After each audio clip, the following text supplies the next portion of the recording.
Hola, buenas tardes. Bueno, ya me ha presentado Sergio, soy Cristian y lo que vamos a hacer ahora es presentaros nuestros perros en nuestro trabajo, que como ya he dicho, en concreto estamos especializados en el rescate de personas vivas, ¿vale? El rescate de catástrofes, escombros, grandes áreas, ¿vale? Cualquier estructura colapsada, inundaciones. Y lo que vamos a hacer es, primero os enseñaremos los perros, las razas que utilizamos habitualmente, luego una pequeña tabla de obediencia, de trabajo con los perros, de obediencia en general, que no es una obediencia específica de rescate. Y para finalizar, en el cauce del río aprovecharemos el espacio que tenemos ahí en el cauce, ¿vale? Montaremos un par de ejercicios en el que se pondrá un voluntario y uno de los perros pues hará todo el proceso de búsqueda.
Sigue.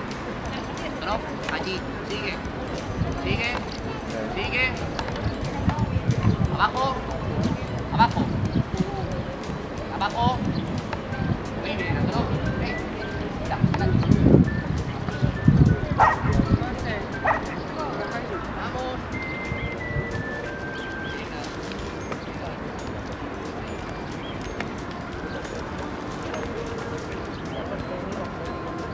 ¿Lo más pequeño? Sí.